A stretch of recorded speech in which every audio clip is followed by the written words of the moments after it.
Hello, and welcome to A Peace in Podcasts. I'm your host, Aaron Gorley, and this is the podcast where you get to hear me read my young adult novel, chapter by chapter, episode by episode, and then listen to some of the thoughts and insights and intricacies from behind the scenes of writing it and feedback and some of the thoughts, ideas I had for that. So if that's your cup of tea, you like kind of hearing like the behind the scenes kind of thing, you can listen to that. Or the cool thing about this whole jam is that you can just be like, nah, let's kind of listen to an audiobook, click the next episode or next chapter, and there you are. You got your next chapter of your episode by episode audiobook. So it works out all around. Everybody wins. All we do is win, win, win, right? All right. Okay, so in this chapter, it's kind of one of the interesting things is that we are going to be about church. Okay, we just kind of, my last kind of component of Jen's life is the fact that her family goes to church every single week, and then now even maybe more, depending. We'll see what happens in this chapter. But yeah, so I am a churchgoer myself. I have been to church a lot in my life, I'll say that. And I have lots of different thoughts about that and different things that I will talk about after the episode's over. But you get to kind of see like Jen's whole experience here, and then like I'll kind of comment some of the thoughts behind writing about this, and some of my thoughts and ideas about church, and which are mostly positive. Spoiler alert. But in Jen's case, maybe not as positive as most of what I've experienced. So, all right, we're going to start with Chapter 4. Chapter 4. Beep, beep, beep, beep, beep, beep, beep, beep, beep, beep, beep, beep, beep. Shut up, Jen growled at the alarm clock app on her iPod. Craving more sleep, Jen just wished for a few extra minutes before her mom would begin to wake her up. There were few things that annoyed Jen more fiercely than her mom in the morning. Lena bothered her so much that she started setting her alarm 10 minutes before her mom was sure to come in. Jen preferred the robotic beeps to her mom's shrill voice in the morning. On church mornings, Lena would come into Jen's room exactly at 7:30 a.m. on the dot. The thing that perplexed and irritated Jen the most was that church didn't start until 10. And Sunday school didn't start until 9, not to mention they live 5 minutes away. And even with Lena's 10-mile under the speed limit driving, it still only took them 7 minutes to get there. Jen always secretly prided herself on not being one of those girly girls that took forever to get ready. She needed not a second over 20 minutes. She rarely ate breakfast, so according to her calculation, Lena got her up exactly 1 hour earlier than she needed. It was especially brutal when she actually had something to do Saturday evening. As much as Jen tried to fight it, Lena refused to wake her up any later. She used to fight with her mom constantly about getting up, but she had finally come to the realization that fighting with her mom to let her sleep in just woke her up more by the sheer effort it took to argue, and also put her in such a sour mood. It was a losing battle. The only solace she found was that if she woke up to the alarm, she was better able to bear her mom's high-pitched wake-up call a few minutes later. Church was a source of mixed feelings for Jen. She was pretty sure she believed in God and Jesus and all that, but didn't really like church that much. It annoyed her. Lena was adamant about their family attending church, almost militant about it. It was one of the not optional things in their family. Sunday was church day. It wasn't that she was necessarily against church. She just felt it was pointless. Church was full of people who talked about love and doing nice things, but in practice, it felt like a special club for the lame, closed-minded, and judgmental adults. It's not that people were mean. They were friendly. Just don't cross them or get caught doing anything sinful. Jen recalled what happened to 11th grader Kim Kelly last summer after she was caught smoking a cigarette outside during a Sunday evening Bible study. She was practically excommunicated from the church. I'm sure Kim would have wished for that, Jen thought. Instead, Kim got to have a 2-hour meeting with the pastor and her parents as they all told her to repent or she was going to hell. The whole 165 people that attended First Congregational Community Church either avoided her altogether or glared at her as if their laser stares could somehow zap the sinful uncleanliness from her skin. Jen overheard one mom fiercely reprimand her kindergartner who she found throwing a ball with Kim a couple weeks later. "You are not to ever go near her again." Jen wondered if the mom thought that tobacco use was one of the most communicable diseases in the world, or that and the thrown ball was the most common means of contamination. Or maybe if Kim had just been busted for an underground kindergarten tobacco ring that used the church as its headquarters. Although there were lots of things Jen hated about church, there was something soothing, almost peaceful, when the morning sunlight would hit the emerald green, gold, and blue stained glass windows at certain angles as they sang some of the prettier hymns. It was quite serene and made Jen think there might really be a God up there after all. But those moments were few and far between. Most moments were spent thinking about how annoying the people at church were. "Come on, Jennifer, it's time to go." "I've been sitting here for 30 minutes, Mom, just like every week," Jen replied, slightly annoyed by her mom's useless declaration. "Ronnie, how many times have I told you not to play video games before church?" "Mom, it's fine. I'm already ready," Ronnie shouted back. "Is that the same shirt you had on yesterday? Go change now, Ronnie. We're going to be late. And comb your hair. It's almost time to go."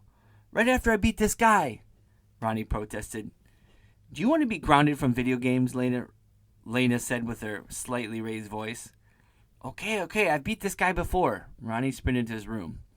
"I'm glad Ronnie gets to do whatever he wants and doesn't get grounded," Jen added, staring at her mom, wondering where she got the yellowish eyeshadow to match her yellow blouse. Jen thought it made Lena's eyes look like dual sunsets. "Jen, you know that's not true. And Ronnie, you are not wearing that to church with that awful skateboarder guy in your shirt. This is church, Ronnie, not the playground." "What? It's fine, Mom." "Ronnie, get back there and put on church clothes." "Okay, we're going to be late." The Morris family was not late. They took their seats 5th row back, right side, same as they've sat for the last 12 years. Jen often thought that the imprints of their backsides were probably indented into the velvet mauve-colored pew cushions. No matter what day or how many people were in attendance, the Morris family never moved more than 3 feet in either direction, even to accommodate the influx of people on Christmas or Easter. They always viewed the church service from the same spot. 10-year-old Ronnie went to children's service. Jen was jealous of the current state of children's service, which, from Jen's observations, now consisted of watching VeggieTales and eating candy. When I was a kid, we just sat still and listened to lectures of how we should obey our parents taken from the King James Bible. Reverend Robert Scott Shepherd took the podium after a few First Congregational Community Church staple hymns. Reverend Shepherd was a nice enough person. His partly gray hair was perfectly combed to the side in a puffy fashion. His black suits held white shirts, and his white shirts held muted, solid-colored ties, always held perfectly straight by a gold cross-shaped tie tack, and continuing down to the top of his belt. He seemed to have an obsession with orderliness. There were many occasions where he would walk quietly over to a stack of papers or hymnals or curtains and straighten them up in the middle of a hymn. He walked quietly enough, trying not to distract from the song. However, it was hard not to notice someone moving among a crowd of still and pious people. Sometimes the organist, Mrs. Wallace, would notice Reverend Shepherd slowly walking across the platform and picking up a stray piece of paper. She would look annoyed, although she never would dare say anything to him. Jen found Reverend Shepherd to be friendly in person but difficult in conversation. He was a little socially awkward and would say hello and how are you, but would usually wait until someone spoke to him to say anything further. Jen tended to be apprehensive in his presence, although Reverend Shepherd really was a kind person. God himself only knew how many times Reverend Shepherd had helped out their family over the years. But when it came to actually talking to him, she felt as if she were always stepping barefoot around the broken glass of unspiritual conversation topics. Jen vividly remembered a conversation they'd had a year ago. Jen had been trying to get her mom to head to the car after Sunday morning service, a weekly occurrence. But Lena, socialite in training, would talk at length to any person who would listen to her. After talking to Reverend Shepherd for almost 10 minutes, Lena turned to talk to Mrs. Wallace to her lobby for her favorite hymns for the following week, leaving Jen and Reverend Shepherd to stand next to each other and exchange pleasantries. It seemed to Jen that Reverend Shepherd was only filling the duties of courtesy, but had little actual interest in what Jen thought. Jen replied to Reverend Shepherd's indifferent question of, "How was your weekend, and what did you do?" and casually told him that her cousin Mario from Michigan watched one of the Star Wars movies the day before. Immediately, his attention perked, and he quickly became interested, and then began a lecturing rant about how Star Wars seemed innocent, but it was really based off Buddhist principles and how it was really evil or something. Jen, frozen in shock, barely heard the rest of what he had to say because she was so embarrassed. Reverend Robert Scott Shepherd soon after told Lena his thoughts, and Jen has since been sentenced to a lifetime apart from Star Wars, at least under Lena's watch. Jen felt that the Force was not with her. Reverend Shepherd began the morning service.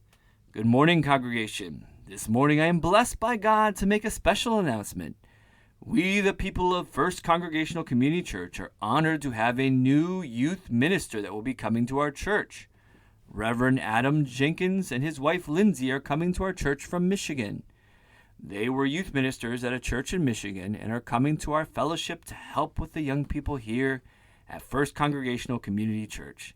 They are excellent people, and we know Adam and Lindsay very well. Lindsay is actually Donna's second cousin."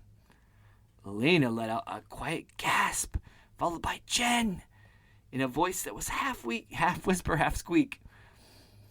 She patted Jen's leg annoyingly and smiled. Jen countered with a roll of her eyes, a shake of her head, and a slight shudder of her torso. Jen was not impressed. Jen was forced on 3 occasions to attend young people's events at her church. She remembered each one clearly. Each one was more boring than the last, even painfully so. She wasn't beaten or tortured physically, just mentally. The few events, or unevents, as Jen thought was a more appropriate term, were the most boring events of her life. Jen remembered sitting in a classroom, hearing lectures about sin and listening to crappy Christian pop music whilst playing Scrabble for fun time. Usually, 4 to 6 kids attended the unevents and were hosted by Mrs. Mary Browning. Mary Browning was the mother of Brian Browning, an introverted and awkward homeschooled high schooler. Mrs. Browning was convinced that her son needed more social interaction. Jen wouldn't disagree with this fact, unless in these events the social interaction entailed Brian interacting with her. Jen could recall her mother's words verbatim. "You are forced by church social obligation to attend these events." Church social obligation? Seriously? What the heck is that? And who the bleep cares about that? Jen felt sure her mom was just regurgitating a statement made by Mrs. Browning. Lena always savored the moments when people invited her or her family to meet socially, as it was a rarity. Ultimately, Jen attended the unevent, which involved a 40-minute lecture on the evils of secular music, and played the world's all-time worst game of charades. The announcement of a youth minister made Jen's mind begin to relive each one until she began her imaginary rebuttal to Reverend Shepherd's announcement. She pictured herself standing up and shouting, "We have a youth minister coming to our church, so we have to come to church even more? Don't we come enough? Just because your cousins need a job, I have to be tortured? Who would ever want to attend another young person event? First, these fun events are hosted at church, and who could ever feel comfortable in a church enough to actually attempt to have fun? And they are not fun. They are what old, lame, boring, and judgmental people think are fun. Not what young people could ever perceive as fun, outside of maybe the few weird kids that do attend." Jen's thoughts shot straight to the aftermath of such a rebuttal, and the hours of long meetings with Reverend Shepherd and her mother and the inevitable church apology she'd have to make. Jen shook her head and felt relieved she didn't make her protest. But she still felt as if a dark cloud was suddenly floating over her. Jen spent the rest of the day finishing her homework, watching TV, reading, telephoning Morgan, and doing whatever she could think to not think about church. And that was chapter 4. So chapter 4, we get the whole church element of this. And like I said, I am a person that's been to church many times. Actually worked at a church for several years as youth pastor. Actually worked at a couple different churches, a few different churches actually, as youth pastor, and hang out with teens and kind of helping them, just being there in their lives and helping them maybe see God in a different way, and to, try to help them get to know God even more, kind of thing like that. So definitely been to a lot of church in my life.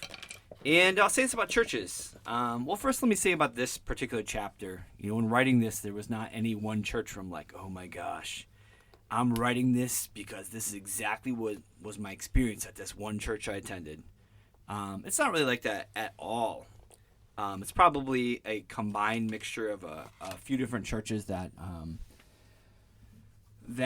I attended. And then even still, it's not even like, it's not even just like stories from this. It's just like imagining and, hearing, other people's experiences that they had at church. And then, what if it was like a little bit worse than I've experienced? And the thing about churches in general is that, there's a bunch of people that like, I think they are, religious. They have that connection with God. And most of the people I've found are just people that are trying to do the right thing. But they are, like all people, they are not perfect and do not always do the right thing or say the right thing. I've had people say very obnoxious things to me and, treat me poorly and, all kinds of things. So it's definitely, I think it's important. I think sometimes what happens with a lot of people is they say, oh, okay, well, they go to church. They should know better. It's like, okay, well, they should, but they don't always. Like, people don't always. Just because you go to church does not make you this most amazing person. Most of the people I know at church are not, including myself. I'm going to speak definitely for myself. So I am not a perfect person at all, for anyone that knows me very well. But for the most part, I do try to be really positive and to reflect, like, God's love to the people around me and stuff like that. I believe very deeply, just following the teachings of Jesus, that we should treat everyone with like kindness and respect. And if you follow Jesus' life, all the people that had problems and issues and were going through difficult things, people that were really involved in like, sin and all, and were just kind of the outcasts of society, Jesus cared about those people very, very, very much. And he treated them with like love and respect and like help. I mean, he, corrected them and told them sometimes that, what they're doing was not right, but he definitely treated them with like love. If you actually, follow the teachings of Jesus, the only people he really got mad at were like the church people. He was like, you guys, the church, like those were the ones he got mad at, was like the church people, because they were not at all following the teachings of God, when they not only should have been, but like were very like, I am holy and amazing and you are not. And Jesus is like, nope, you are the worst, actually. You are not good. Anyways, so in no way that was I, is this written in anything that like, oh, this is like this church. This is kind of like the amalgamation of like a lot of different negative experiences I've had. And I think, I hope in this situation you'll see a little bit that, even these characters in this church are not necessarily, perfect either, but I think they are for the most part well-meaning, just maybe off base in these things. I've definitely had lots of experiences.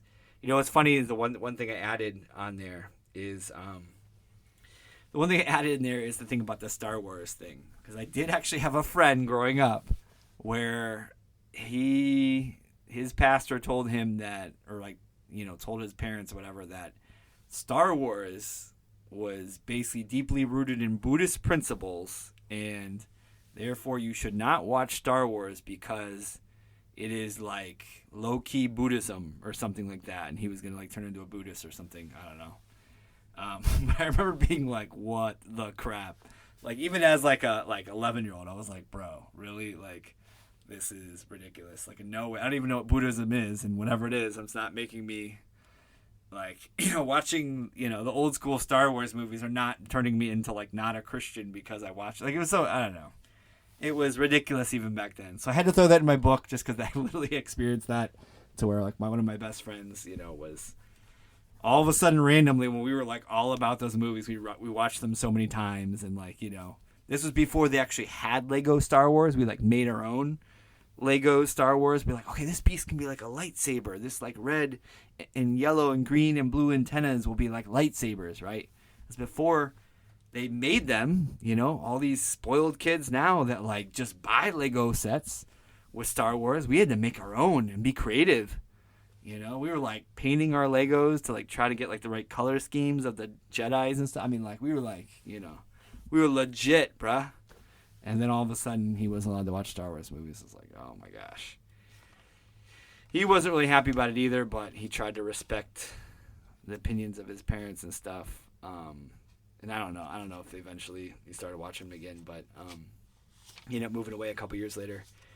It's funny, a lot of the different names and different things in the story. I kind of really talked about this too much yet, but a lot of the names I get are kind of like low key based off like people I know. Like I'll just like use people's names that I like. So one of the names specifically, Jen, I actually didn't really think of anything with Jen.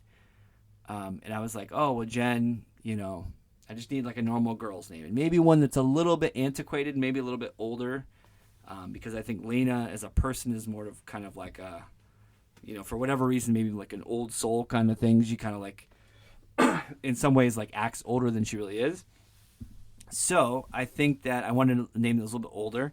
And Jen came to mind, like Jennifer. I was like, all right, we'll do this. And then I was like, oh my gosh, I have a cousin named Jenny. So actually, I didn't name it after my cousin named Jen. Jennifer, Jenny, I forget which one that she goes by. I'm sorry, cousin. Sorry, cousin Jenny or Jennifer or Jen. I forget which one she likes the best, and her mom calls her Jenny. But I did actually name it after my cousin, but afterwards I was like, oh, maybe I subtly did.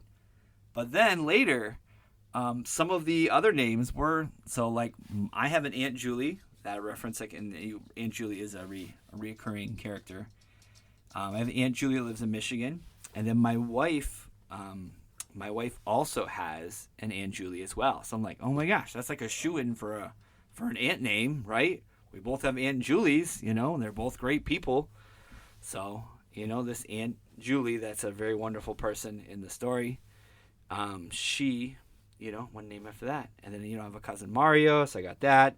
I have a tall friend named Robbie, so I got some of the names and stuff like that. So, they're all in a positive way. Any characters that's kind of like maybe a little bit negatively portrayed, they're definitely not based off anyone's name or anything. So, but I just like using some of the names. And specifically, the one name and the one character I absolutely brought in from the outside world in honor of a very underrated television show from the late 90s, early 2000s, was this show that was an amazing show, only one season, and it's called Freaks and Geeks, right? It's an amazing show, and the one character's name is Kim Kelly. And it was very easy thinking about her, specifically the character on Freaks and Geeks, being the one smoking a cigarette at church. I could just see that so clearly, like in my mind, So I was like, I'm just gonna use that name in honor of the character Kim Kelly. We're gonna use another Kim Kelly like that. So a lot of the names I like to come up with, like, and things like that, in honor of people, and I definitely don't want to ever like negatively portray any person based on their name, but I do like to kind of use some of the names in honor of some of the cool people I've met in my life. One other real quick note that I kind of want to talk about from this one was the waking up in the morning. I used to have this issue. I probably still have this issue, to be honest. I don't know. I'm not why I'm saying I used to. But I am definitely a night owl, not an early bird. We'll say that. If I have to be some kind of feathered friend, I am the night owl and not the early bird. My wife is the opposite. She's that early bird. She will, on her day off, get up by herself earlier than everyone else to be at peace by herself and enjoy her life. I'm kind of the opposite. I'm like kind of like the last person always up in my house. Although my middle school son is starting to, he's starting to stay up as late as I am. I'll have to send him to bed, just so I'll be like last one up. But So I have kind of always been like a night person, you know, and then once I get to sleep, I sleep hard, you know, like I'm sleeping very hard. So in the mornings have always been a hard time for me. So I remember this very vividly, like being in high school and like junior high and being like, Mom, let me sleep longer. I don't need long to get ready. Like, you know, like I don't take that long. Like, just let me sleep longer. And I would like argue with her to like, no, I can sleep longer. Like I literally just need to throw clothes on. I took a shower last night. Like, you know, like I can throw clothes on and I'll be ready to go. Just let me sleep longer, like 20 more minutes, you know. But my mom would like, you know, oh, you need to get up anyways, blah, blah, blah. And I know she's being a good mom. Mom, I love you. You know, no hate or anything. I get it. I do the same thing with my kids, you know. But I remember that. And I remember also just it would make me, like it would wake me up arguing with her. You know, so it was like a losing battle. It was like a lose-lose thing. Like if I didn't get up when she did and I argued, I would just wake up from that and be like mad, you know. So it just was a lose-lose-lose thing. So I kind of wrote that into, you know, Jen having the same experience with her mom that she wants to sleep longer, but it just is a losing battle. It's not happening. All right. So that was chapter 4. And we are going to see you next time on chapter 5, where we're going to get back to school and back to a little run-in with one of Jen's crushes at school. Ooh. And you're going to see interact with this boy that she likes a little bit. And, you know, just some of the more being in class and maybe kind of being bored. I have experienced that before, and I probably also have bored students as well, being a teacher. Maybe not as much. I'm actually relatively interesting as a teacher. Plus, I'm like one of those people that like monitors the students like while I'm talking. So if I see one kid not looking, I'll be like in his face, be like, you better get yourself together. You know, or the school I'm at, I'll like in like 5 different languages tell them to like, look. You know, I'll be like, mira, shuf, ugara, angalia. So I just told them to look in like 4 different languages right there. So I know it's my skills of being an ESL teacher for many years. I can tell kids to sit down, shut up, do their work in like 5 languages. So, true story. All right. Well, we will see you next time for chapter 5 and enjoy. Thanks for listening.